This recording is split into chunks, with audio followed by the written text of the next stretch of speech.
जय हिंद दोस्तों, स्वागत है आप सभी का लीगल नैरेटिव में। आज की क्लास में हम प्रोनाउन पढ़ेंगे, तो चलिए शुरू करते हैं प्रोनाउन को। तो सबसे पहले प्रोनाउन क्या होते हैं। प्रोनाउन आपके नाउन के जगह पे यूज होते हैं। प्रो का मतलब होता है एट द प्लेस ऑफ, तो नाउन की जगह पे यूज होने वाले आपको प्रोनाउन कहला जाता है। Word which is use at the place of noun और noun phrase is called pronoun. तो आपके नाउन में या नाउन के फ्रेज में जो वर्ड यूज हो उसकी जगह पे, जो उसके सब्सटीट्यूट के तौर पे काम करे, उसको प्रोनाउन कहते हैं। देखिए एग्जाम्पल में देखें तो Meera is a good student, she is one of my friends. ये दो सेंटेंस है ना, तो इनको लिंक करें तो यहाँ पे जो शी है ना, it is denoting to Meera, है ना। Here Meera is a noun and she is a pronoun. तो मीरा की जगह पे आपका शी यूज़ हुआ है सेकेंड लाइन में। तो यहाँ पे मीरा आपकी एंटीसीडेंट हुई, जिन जो पहले यूज़ हुई थी उसके बाद में उनकी जगह पे शी यूज़ हुई है। तो प्रोनाउन इज शी, है ना। एग्जाम्पल देखें अगर हम प्रोनाउंस के, तो I, we, you, he, she, it, ये सारे आपके प्रोनाउंस होते हैं। अब टाइप्स ऑफ प्रोनाउंस पे आते हैं। तो पर्सनल प्रोनाउंस जो होते हैं वो I, we, you, he, she, it, they, ये सारे पर्सनल प्रोनाउंस हैं। रिलेटिव प्रोनाउंस जो किसी को रिलेट कर रहे होते हैं, who, which, that, whom, whose. Then reciprocal pronouns. Reciprocal pronouns में आपके जो रिलेशनशिप शो करे with each other, for example each other, one and other. Okay, now coming to reflexive pronouns. तो रिफ्लेक्सिव प्रोनाउंस आपके सिंगुलर प्रोनाउंस में अगर reflexive का देखा जाए तो myself, yourself, himself, herself, itself, ये सारे सिंगुलर प्रोनाउंस। और रिफ्लेक्सिव प्रोनाउन के प्लूरल्स प्रोनाउंस देखें तो ourself, yourself, themself, ये सारे रिफ्लेक्सिव प्रोनाउंस, ये सारे ये प्लूरल होते हैं इनके। ओके, ये these all are plurals and sorry singulars, these all are plurals, reflexive pronoun. Okay, और ये आपका जो सब्जेक्ट जो कुछ भी किया होता है ना खुद के लिए, खुद मतलब सब्जेक्ट का एक्शन खुद के लिए डिनोट करता है। For example she is looking at her self in the mirror. तो सब्जेक्ट कौन है? शी। तो she is looking at her self, वो खुद को देख रही है इन द मिरर। यहाँ पे ही चूज हिमसेल्फ, उसने खुद को चूज किया। ये आपके रिफ्लेक्सिव प्रोनाउंस थे। देन इंडेफिनिट प्रोनाउंस, है ना। ये जनरल वे में यूज करने के लिए, मतलब डिफाइन नहीं है, जनरल वे में यूज करने के लिए यूज आते हैं। इसमें जो सिंगुलर होते हैं ये होते हैं somebody, nobody, anybody, everybody, someone, no one, anyone, everyone, something, nothing, anything, everything, ये सारे आपके सिंगुलर इंडेफिनिट प्रोनाउंस हैं। प्लूरल में आपके both, few, many, several, others, alls, है ना।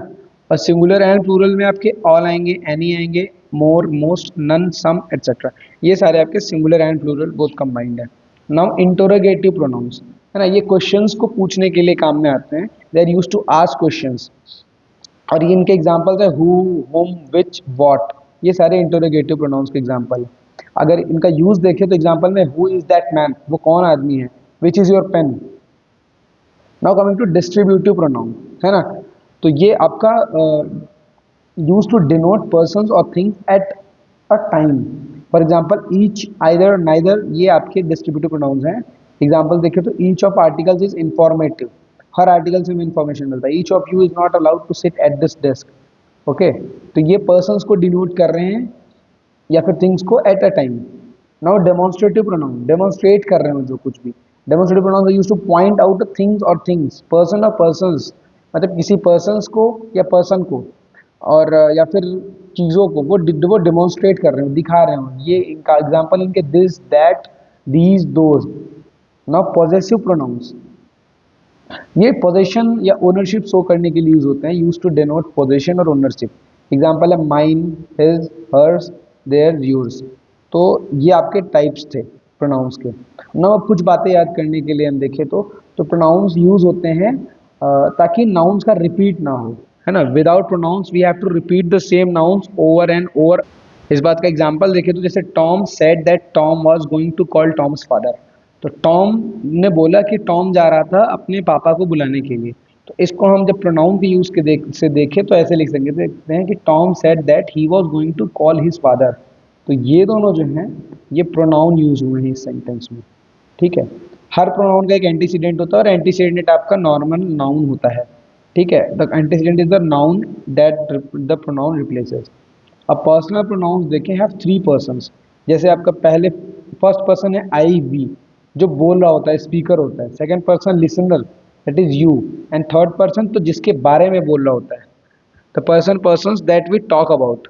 For example he, she, it, they, ये हो गया आपके first, second, third person. You जो होता है ये सिंगुलर एंड प्लूरल दोनों में यूज आता है, और यू आपका मेल फीमेल इनमें भी यूज आता है। ठीक है, अब इनके केस को देखिए, subjective case, objective case, possessive case and possessive pronouns कौन कौन से होते हैं। तो फर्स्ट पर्सन के लिए जो सब्जेक्टिव केस है वो है आई और वी, और ऑब्जेक्टिव केस है मी अस, एंड पॉजेसिव केस है माई आवर। पॉजेसिव प्रोनाउन इसमें यूज होता है माइन एंड आवर्स।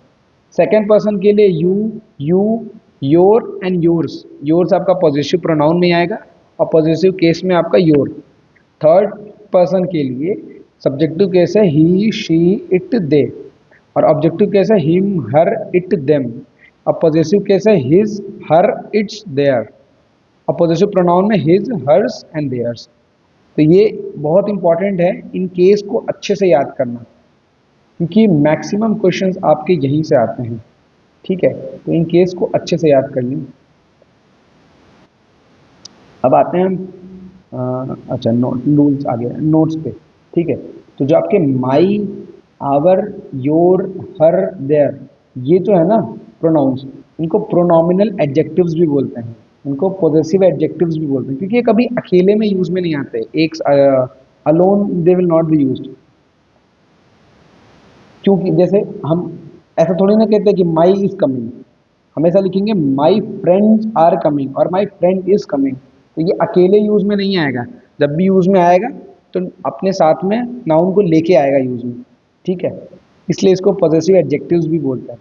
अब रूल्स देखें, तो देखिए जब कभी भी आपका हेल्पिंग वर्ब होगा, है ना, हेल्पिंग वर्ब के बाद में सब्जेक्टिव केस यूज में आता है ना, एंड ऑब्जेक्टिव केस यूज में आएगा मेन वर्ब के बाद में। तो हेल्पिंग वर्ब के बाद में सब्जेक्टिव केस और ऑब्जेक्टिव केस आएगा मेन वर्ब के बाद में। जैसे इज है, तो इज एन हेल्पिंग वर्ब। तो इसके बाद में क्या लिखा है, it is me who can solve this sums.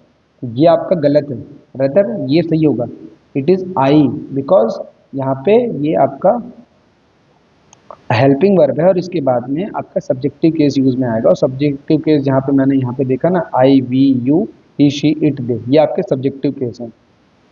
Same तरीके से अगर देखें तो it was them who were making a noise, है ना, यहाँ पे जो देम है ये ऑब्जेक्टिव केस है, वेयर ये आपका हेल्पिंग वर्ब है, तो यहाँ पे आपका सब्जेक्टिव केस आएगा।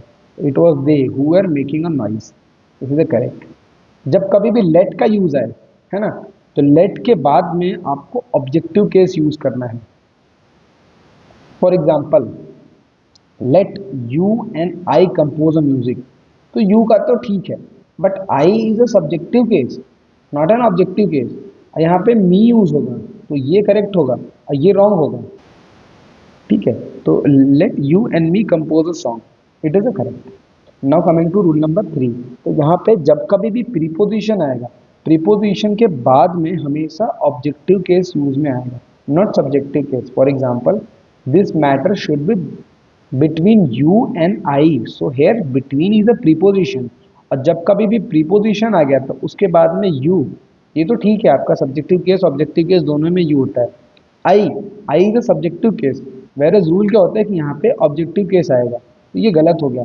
This matter should be between you and me, it is correct. The problem is so complicated that it cannot be solve by we people. Okay, तो ये वी पीपल क्या है, ये आपका सब्जेक्टिव केस है, यहाँ पे आएगा objective case by us people.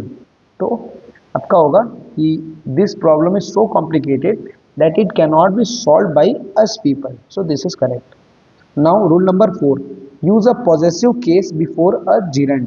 Gerund क्या होता है, नाउन वर्ब के साथ में आईएनजी, और ये फंक्शन आपका नाउन के तौर पे करेगा, तो आपका जिरंड कहलाएगा, है ना। फॉर एग्जाम्पल, वुड यू, तो इस केस में क्या होता है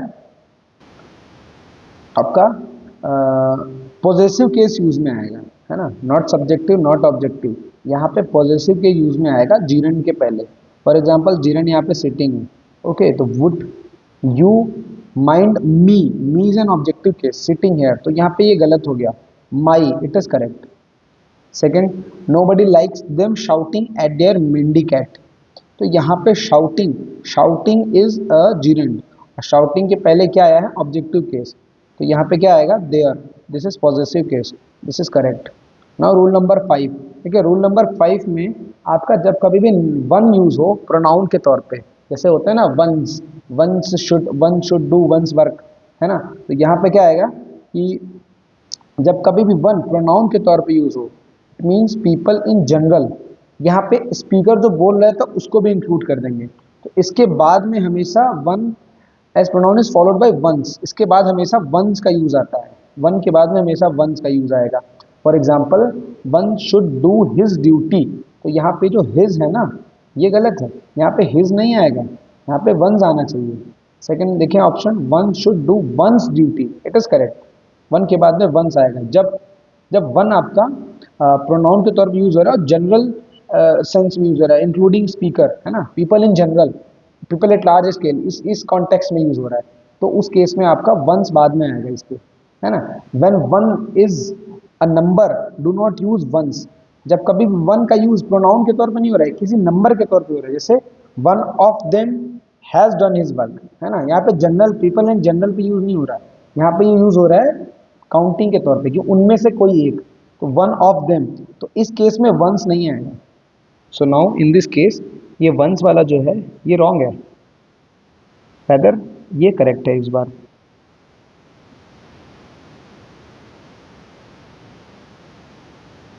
one of them has done his work, so ये करेक्ट है। Okay, now coming to next rule. तो आपका रिफ्लेक्सिव प्रोनाउंस जो होते हैं such as myself, himself, yourself, है ना, it cannot be use is subject of a statement, किसी भी स्टेटमेंट में, किसी भी सेंटेंस में इस बतौर सब्जेक्ट यूज में नहीं आएंगे। For example Mohan and my self, यहाँ पे ये मोहन एंड माई सेल्फ, तो एंड के साथ आ करके ये आपका सब्जेक्ट के तौर पे यूज में आ रहा है। Will go home tomorrow to meet them, ये आपका गलत हो गया, यहाँ पे आएगा मोहन एंड आई, ये सही है।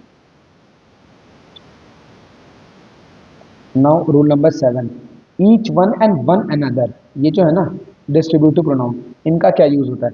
तो जब कभी भी ईच वन यूज में आएंगे तो वहां पे केवल केवल दो पीपल होंगे, दो लोग होंगे। वहीं पे जब वन अनदर यूज में आएंगे तो वो मोर देन टू पीपल्स के लिए यूज में आते हैं। जैसे Ram and Mohan help one another, तो यहाँ पे गलत हो गया, one another more than two peoples के लिए यूज में आएगा। वेरएज यहाँ पे केवल राम एंड मोहन केवल दो पीपल ही हैं, दो लोग ही हैं, तो Ram and Mohan help each other, ये सही है ना। राम मोहन सोहन दो से ज्यादा हो गए, तीन हो गए, हेल्प ईच अदर, तो ये ईच अदर नहीं है यहाँ पे वन अनदर आएगा, ये सही ना। रूल नंबर 9, अच्छा अच्छा अच्छा 8 है, 8 है, ठीक है, काउंटिंग एरर है। यूज ऑफ ऑल का क्या यूज होता है, तो ये ऑल आपका काउंटेबल नाउन के साथ में यूज होगा, विदाउट एक्सेप्शन के लिए यूज होगा। जैसे all books must be return by 6 June, मतलब सारे के सारे बुक्स रिटर्न करने, उसमें से कोई भी लिस्ट रखना नहीं है, सब वापस कर देना है। और या तो ये अनकाउंटेबल के साथ में यूज होगा तो होल कंप्लीट को डिनोट करने के लिए, देखिए I have spend all my money, या फिर हेड वर्ड, जैसे meaning of all is close to everybody या एवरीथिंग, यहाँ पे all agree that he is honest, हर कोई मान गए, एवरीवन एग्री दैट वो ऑनेस्ट है। All is over, everything is over. Now next rule is collective nouns are singular when they designate a group and acting as a unit। जो collective noun आपके use होते हैं यहाँ पे singular के तौर पे यूज में आएंगे जब वो यूनिट को, जैसे बैंड होता है ना, तो बैंड में कई सारे मेंबर्स होते हैं, बट जब आप एज अ बैंड को यूज कर रहे हो एक सिंगल यूनिट को डिनोट करने के लिए कि बैंड इज सिंगिंग, तो वहाँ पे आप उसको एक सिंगुलर ट्रीट करोगे। वेरएज अगर इंडिविजुअल वर्क को डिनोट करना चाह रहे हैं तो वहाँ पे वो आपके इंडिपेंडेंटली एक्ट करेंगे, सॉरी, है ना, तो वहाँ पे वो प्लूरल के तौर पे काम करेंगे। यार plural when members who make up the group are acting independently. चलिए समझते हैं इसमें क्या कह रहा है। The band played their fourth concert, तो यहाँ पे बैंड एज अ यूनिट की बात कर रहा है ना, प्लेड देयर फोर्थ कंसर्ट, तो ये एज अ होल यूनिट की बात कर रहा है, तो यहाँ पे band played it's fourth concert, ये सही होगा क्योंकि ये आप होल एज यूनिट की बात कर रहे हो, बैंड को इंडिविजुअल सिंगुलर ट्रीट करना होगा, यहाँ पे आप प्लूरल नहीं ट्रीट कर सकते, देयर इज रॉन्ग। तो here band has been used as singular unit, ठीक है। Whereas the band were turning its instruments, तो यहाँ पे इंडिविजुअल मेंबर्स की बात हो रही है, तो टर्निंग देयर इंस्ट्रूमेंट, वहाँ पे इंडिविजुअली बात हो रहा है तो उसको प्लूरली ट्रीट करेंगे। Here we are talking about individual members of the band, so यहाँ पे प्लूरली करेक्ट ट्रीट होगा, तो देयर सही है, whereas its will be wrong. Okay, अब हम कुछ क्वेश्चन सॉल्व करते हैं। पहला क्वेश्चन है, इनमें से आपको करेक्ट बताना है। तो I do not like them coming late, I do not like them coming late, they coming late, I do not like their coming late, I do not like they come late, ठीक है, दे came late. तो यहाँ पे ये तीनों में आपका gerund use हुआ है। ओके, तो ऑप्शन देखें तो आपका जो जीरंड के साथ में रूल है वो कहता है कि पॉजेसिव आपका केस होगा यूज जब कभी भी जीरंड आएगा, तो जीरंड के पहले, जीरंड क्या होता है, नाउन के तौर पे जब आपका वर्ब में आईएनजी लग के यूज करे तो वो आपका जीरंड होता है। तो जीरंड से पहले आपका पॉजेसिव केस आएगा, ठीक है। और यहाँ पे पॉजेसिव केस कहाँ पे है, पॉजेसिव केस है यहाँ पे देयर। तो उस हिसाब से आपका जो ऑप्शन ए है देम, ये गलत हो गया, ये गलत हो गया, एंड ये तो आपका यहाँ पे वर्बल एरर है। तो उस हिसाब से option C is correct. Now question number 2, this matter should be between you and I, है ना, and this matter should be between I and you, this matter should be between me and you, this matter should be between you and me. Okay, हमने rule क्या पढ़ा था कि जब भी preposition आएगा यूज में, प्रेपोजिशन के बाद में आपका objective case of noun use में आएगा, ठीक है। प्रेपोजिशन के बाद में हमेशा objective case of noun use में आएगा। और उस हिसाब से आप देखें तो आई आपका सब्जेक्टिव केस है, यहाँ पे आई सब्जेक्टिव केस है, ओके। और यहाँ पे this matter should be between you and आई। तो ये यूज जो होता है ना, यहाँ पे जब कभी भी हम यूज करेंगे तो फर्स्ट पर्सन को पहले यूज में नहीं लिखेंगे, ओके। तो उस हिसाब से ये जो लिखा है ये करेक्ट इनएक्यूरेट है। मी पहले नहीं होगा, पहले यू होगा देन मी होगा, ओके। हम पहले लिखते हैं second person then third person then first person, 2 3 1, ये होता है लिखने का रूल। और उस हिसाब से आपका ऑप्शन नंबर डी करेक्ट होगा। Now coming to third question. अब थर्ड क्वेश्चन पे आते हैं। It is me who can solve all the sums, it is I who can solve all the sums, it is me, it is I. तो यहाँ पे हम rule देखें तो जब कभी भी हेल्पिंग वर्ब होगा, हेल्पिंग वर्ब के बाद में आपका सब्जेक्टिव केस यूज में आता है, और वहीं पे मेन वर्ब के बाद में ऑब्जेक्टिव केस। तो उस हिसाब से यहाँ पे इज आपका हेल्पिंग वर्ब है, तो उसके बाद में जहाँ कहीं भी आपका ऑब्जेक्टिव केस है, जैसे यहाँ पे it is me, it is me, तो ये दोनों तो यहीं पे गलत हो गए। उसके बाद में it is home, me home, तो यहाँ पे भी ये ऑब्जेक्टिव है तो ये गलत हो गया।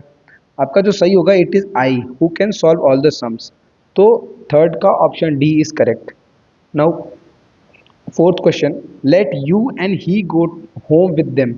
तो देखिए लेट का जो रूल हमने पढ़ा था क्या होगा, लेट आएगा, लेट के साथ में ऑब्जेक्टिव केस, देन वर्ब का फर्स्ट फॉर्म। तो उस हिसाब से आपका him and you can not be used, okay. So option D is wrong, him and you can not be used. तो उस हिसाब से आपका option C, let you and him, यहाँ पे आपने हिम को पहले लिखा यू को, तो ये गलत हो गया, ऑप्शन डी, ऑप्शन सी आपका करेक्ट होगा, 4 का C. Now question number 5, being Sunday, it being Sunday, it been is wrong, it being Sunday, it has being Sunday, ये भी रॉन्ग है। It being Sunday is correct phrase, it being Sunday I do not go to office. So question number 5 का option C is correct. Now question number 6, देखिए for person we use who, तो उस हिसाब से option A and option B is wrong and option C is wrong because यहाँ पे verb error है। So option D is best option, okay. Now question number 7, the baby was crying for his mother, the baby was crying for her mother, the baby was crying for their mother and for its mother. तो यहाँ पे ध्यान दे, baby जो है वो sex is not known, वो male है या फीमेल है इज नॉट नोन, तो उसको हम न्यूट्रल कंसिडर करेंगे in English. So for this option A B and C तीनों रॉन्ग हो गए। सो option D is the best choice available. So option D is correct. Now coming to 8th question, I you and he I and you. तो यहाँ पे जो persons का use है ना, first person second person third person, तो उनका sequence क्या है, तो सीक्वेंस हमने पढ़ा था कि सीक्वेंस 2 3 1 होता है, second person then third person then first person, ठीक है। और उस केस में आपका second person is you and third person is he and first person is I. तो यहाँ पे यू, ही एंड आई, तो इसका एक सी ऑप्शन ही है जहाँ पे आपका ये सीक्वेंस प्रॉपर फॉलो हो रहा है। तो ऑप्शन 8 का option number C is correct. Now question number 9। Now, one should do their duty, one should do one's duty, one should do his duty, one should do her duty। तो यहाँ पे common term है, people in general बात कर रहा है one, not as a number. तो यहाँ पे जब भी कॉमन में बात करें तो वन फॉलो होगा वंस से, वन के बाद वंस आएगा, O N E then positive case one's. तो उस हिसाब से option B is correct, one should do one's duty, this is correct. Now last, the master did not know who of the students broke the chair, the master did not know which of the students broke the chair, the master did not know which of the students broke the chair, master did not know which of the students broke in the chair। ठीक है, तो यहाँ पे जो correct phrase होगा ये होगा which of the students, which of the students। तो उस हिसाब से आपके जो ऑप्शन ए है एंड बी ये रॉन्ग हो गए, क्योंकि यहाँ पे विच नहीं है, हु है। यहाँ पे विच है तो स्टूडेंट है, नॉट स्टूडेंट। यहाँ पे आएगा प्लूरल फॉर्म स्टूडेंट्स, है ना। तो उस हिसाब से option A and B eliminate हो गए। डी इज रॉन्ग बिकॉज यहाँ पे वर्ब एरर है, तो ऑप्शन सी इज करेक्ट। तो ये थे प्रोनाउन के क्वेश्चंस प्रैक्टिस। तो 10 क्वेश्चंस प्रैक्टिस किए हमने और ये सारे मैक्सिमम रूल्स थे। सो ठीक है, thank you for watching this video. If you have any doubt you can put your doubts in the comment section. Thank you.